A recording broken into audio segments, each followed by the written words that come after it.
Ea Laure down, kasalanan ni Coach Dante, Choco Mucho paano na?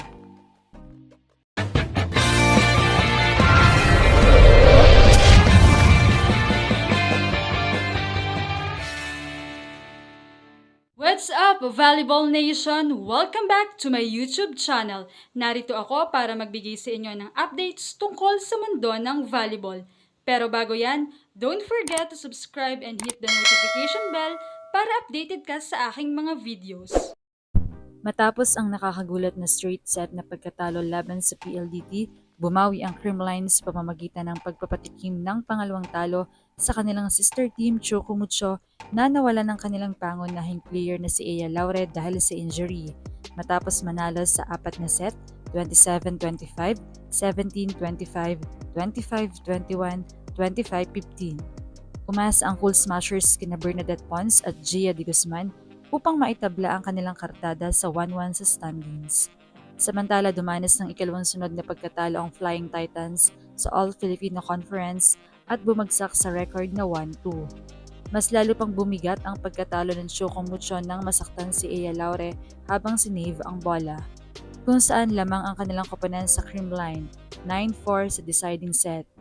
Kinailangang buhatin palabas ng court ang Alas Pilipinas standout at hindi na siya nakabalik sa laro.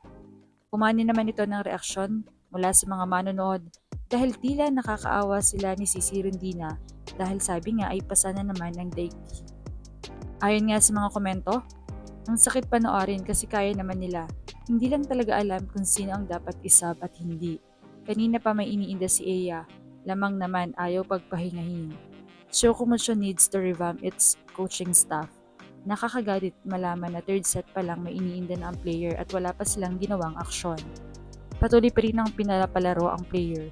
Wala talaga tayong sense of urgency dyan. Nakakagigil, kita ng hirap si Ea ng third set, hindi pa pinapahinga at pinag-serve pa. Pati si Sisi pagod na, wala ng ere pero sige pa rin. Coach Dante talaga ang kalaban natin. Hindi na binalik si Dina kanina pa. Mas okay si Dina kesa kay Tiggy Andaya pero ayaw mong ibalik. Ayan, karne tayo malala. System talaga ni Dante ang problema. Prone din sa injury talaga yung system niya. Moonball talaga sets. System ni Dante, Coach D. Grabe. Hindi pang women's volleyball ang system niya. Buong coaching staff ang need palitan ng Choco Mucho na wala pa si PT Bet. In this lifetime, I don't think Choco Mucho can ever win against Creamline. More so, I don't think so they could win a single PBL title. Younger teams are gonna capture the gold first. Bare minimum enjoy your first 7 years. It is tiring.